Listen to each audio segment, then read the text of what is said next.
Hello friends, welcome to African Tales Retold. Please subscribe to this channel and share the stories to others. By the way, to enable subtitles or captions, look for the CC icon on the video player. It will be located in the top right corner where subtitles are available. Now let's dive into the story. The streets are alive with energy as lights flicker in the distance. Ada, a young woman from a small town, sits by the window in her new apartment. Looking out over the city, her mind filled with ambitions and plans. Ada had always dreamed of the big city, of luxury, and a life where people would admire her.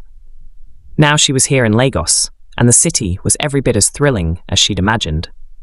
But for Ada, surviving wasn't enough. She wanted to be someone, to be known, to be envied. One evening, she attends a high society event with her friend Tola, who introduces her to Emeka, a successful businessman. Emeka is captivated by Ada's beauty and boldness. The two exchange glances across the room, and by the end of the night, Ada finds herself in a quiet corner with Emeka, a glass of champagne in hand.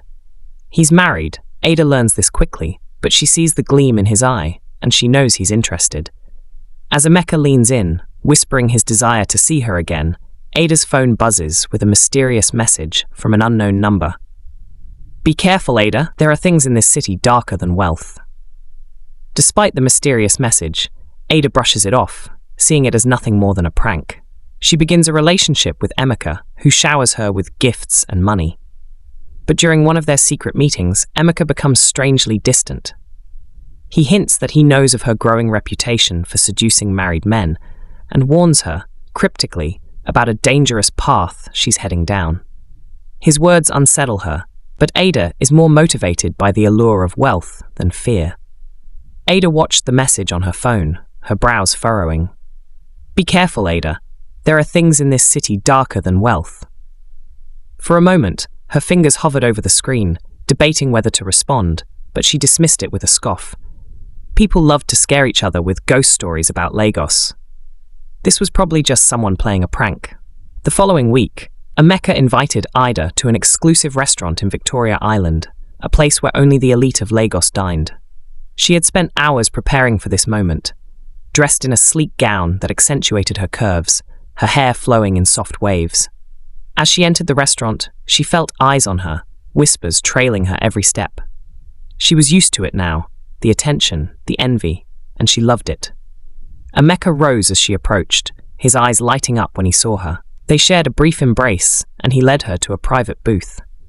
The dim lights cast an intimate glow around them, and Ada felt the rush of excitement that always accompanied their encounters. Emeka, a man in his 40s, with greying hair and a sharp suit, looked at her like she was a rare gem. "You look stunning," he said, his voice low and admiring. "Every time I see you, you remind me of why I keep coming back." Ada grinned, settling into her seat. "Well, I hope I'm worth all the trouble," she teased. Emeka chuckled, but the smile didn't quite reach his eyes. "Ada, there's something I need to talk to you about. Something serious." She tilted her head, sensing a change in his tone. "Serious? What's this about?"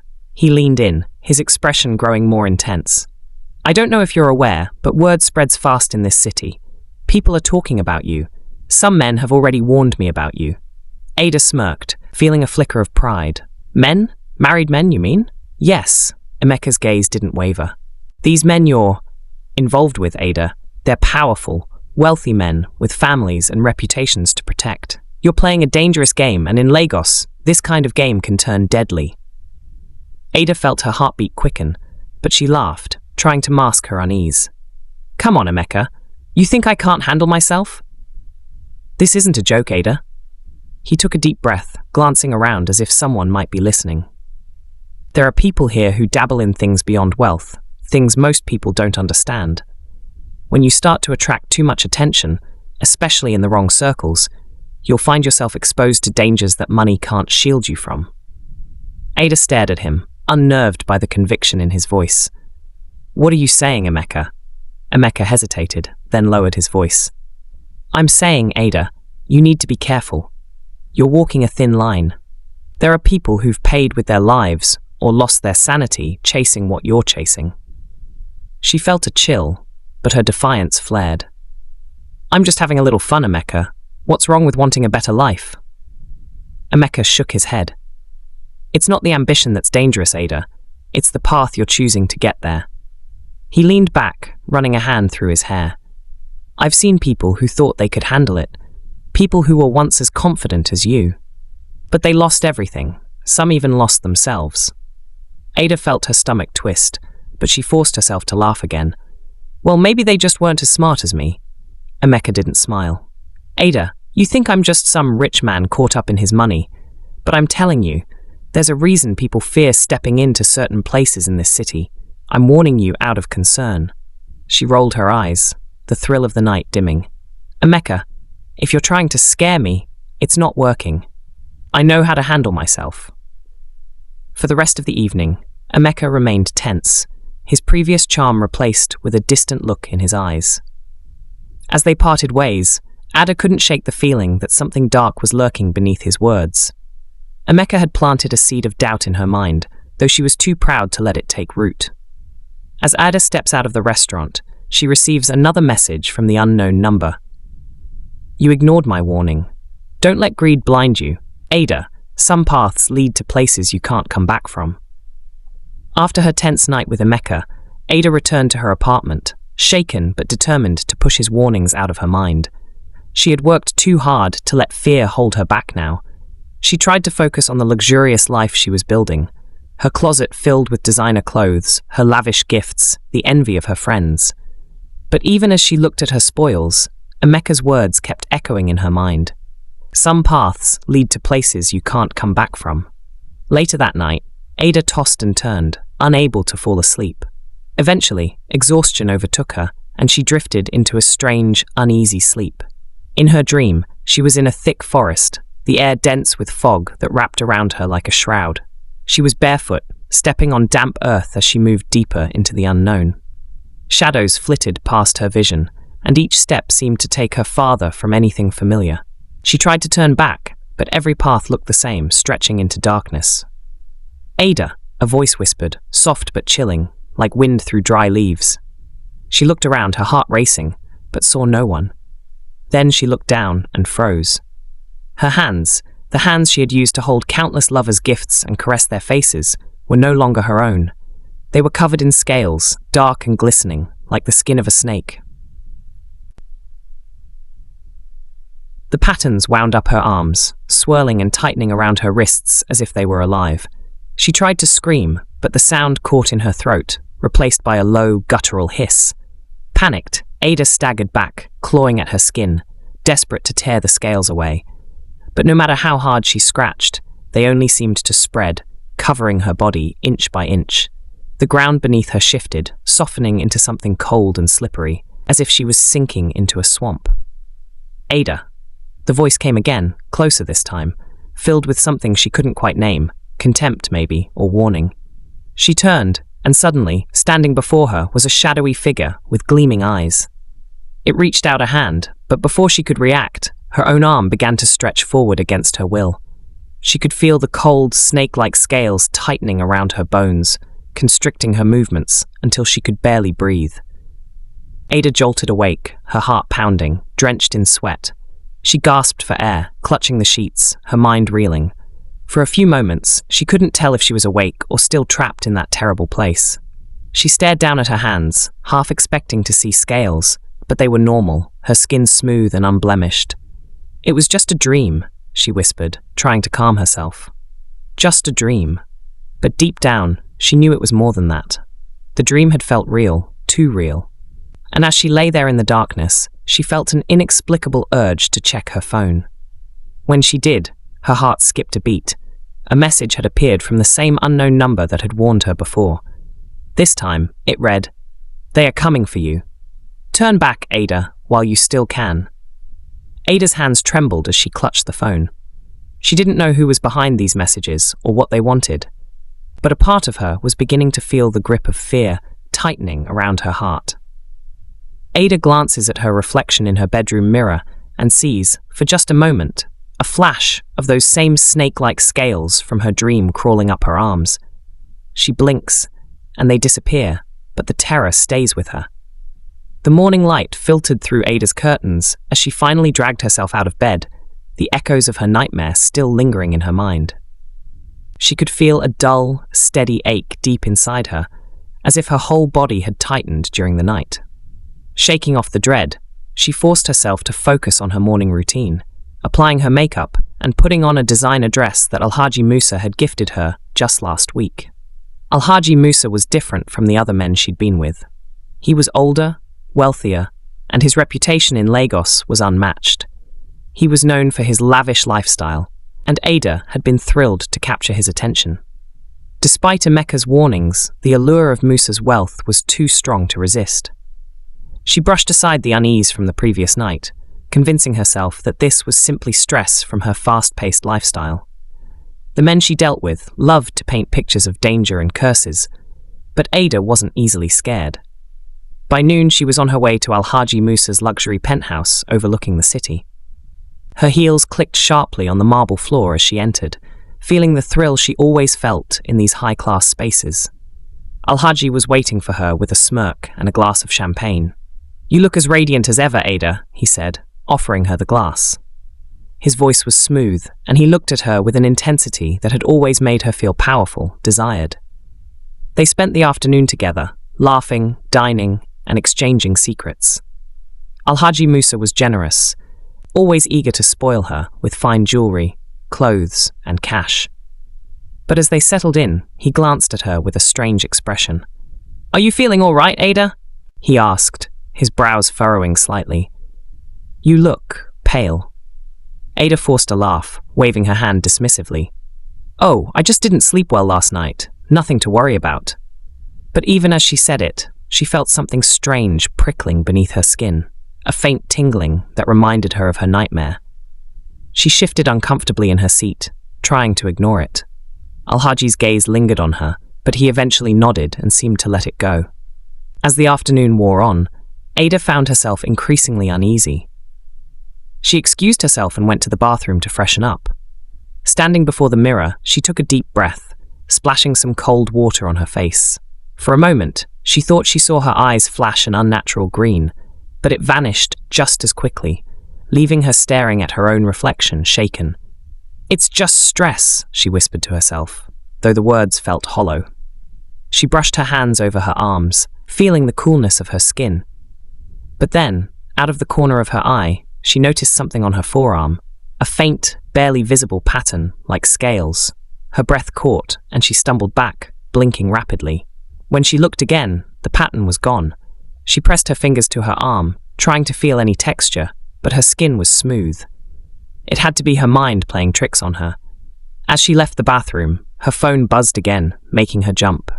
She glanced at the screen, her stomach twisting as she saw another message from the unknown number.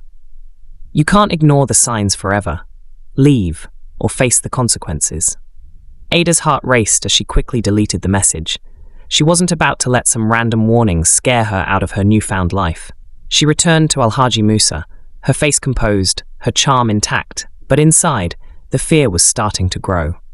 That night, as Ada is returning to her apartment, she sees a shadowy figure watching her from across the street.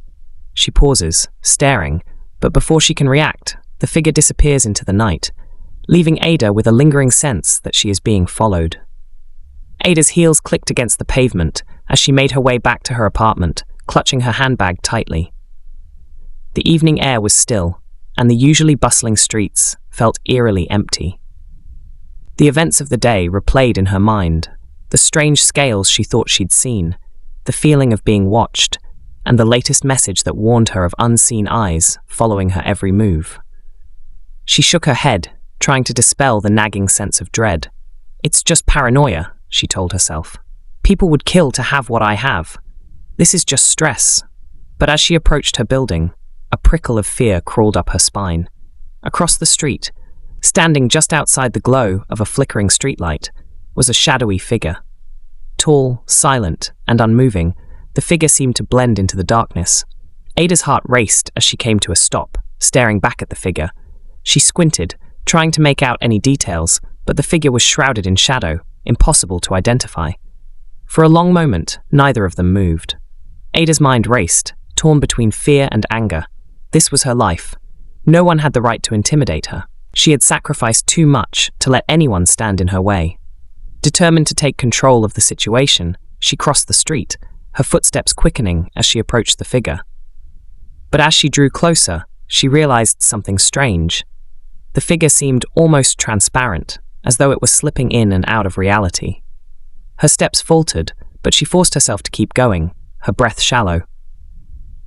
"Who are you?" she demanded, her voice steadier than she felt. "What do you want from me?" The figure didn't respond. Instead, it slowly raised its hand, pointing directly at her. Ada felt a chill wash over her as an overwhelming sense of doom settled around her. She opened her mouth to speak again, but before she could utter a word, the figure vanished, melting into the shadows as if it had never been there. Ada stood frozen, her heart pounding in her chest. She turned in circles, scanning the empty street, but there was no sign of the figure. She was alone. For a few seconds, she couldn't move, her mind struggling to process what had just happened. It's impossible, she thought. People don't just disappear. She forced herself to turn and walk quickly toward her apartment. Once inside, she locked the door behind her, her hands trembling as she leaned against the cool wood. What is happening to me? As she tried to calm her breathing, her phone buzzed again, the sound sharp and jarring in the silence. She fumbled for it, her fingers clumsy, and her blood ran cold as she read the message. "You saw me tonight, but you haven't seen the full truth yet.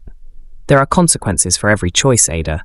The deeper you go, the more you will lose." Ada's hand shook as she lowered her phone. She wanted to dismiss it, to push the fear away, but the message seemed to echo in her mind, impossible to ignore. Her lifestyle, her choices, was it possible they were catching up to her? No, she couldn't allow herself to think that way. She was Ada, untouchable and determined. She'd chosen her path, and she'd face whatever came with it. But as she lay in bed that night, sleep eluded her. Shadows seemed to stretch and twist around her, and every creak and rustle sounded like a warning. The fear she had tried so hard to ignore was creeping into her heart, seeding doubt and dread. She'd come too far to turn back. But for the first time, she began to wonder if her ambition had set her on a path she wouldn't survive. As Ada finally drifts into an uneasy sleep, she hears a soft hissing sound echoing through her room. She sits up, heart racing, and notices the faint outline of scales beginning to appear on her forearms, illuminated by the moonlight. She stares in horror as the hissing grows louder, filling the room with an eerie sound that leaves her paralyzed with fear. The early morning light filtered into her room, casting long shadows across the walls. Ada sat up slowly, glancing down at her arms with a mixture of dread and relief. They were smooth again, just like before. It was just a dream, she told herself, though her mind rebelled against the thought. She could still feel the hissing sound echoing faintly in her ears, the memory of scales creeping along her skin, lingering like a shadow. Refusing to dwell on it, she threw off her blankets and started her day. She dressed in her finest, choosing an emerald green dress that hugged her curves perfectly with matching heels. Her mind was set. She'd go about her day as if nothing had happened. She'd distract herself, drown the fear in shopping and luxury, and shake off the paranoia that had started to cloud her thoughts. As she walked through the crowded marketplace, she felt the weight of curious stares and heard whispered comments. Her confidence, usually unwavering, felt shaky under the weight of unseen eyes.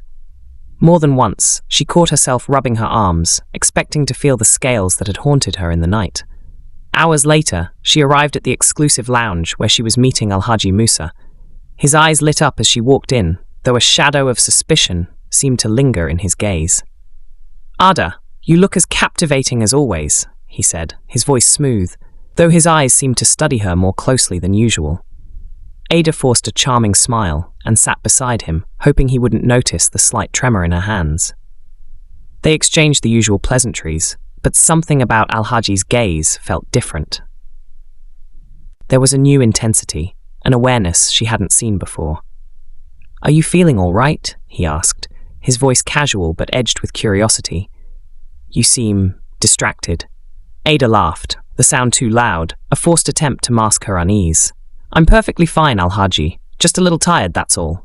She reached for her drink, hoping to change the subject, but the glass trembled in her hand. Alhaji's eyes narrowed, his gaze sharp.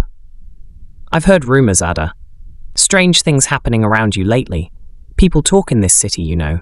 They say you're changing.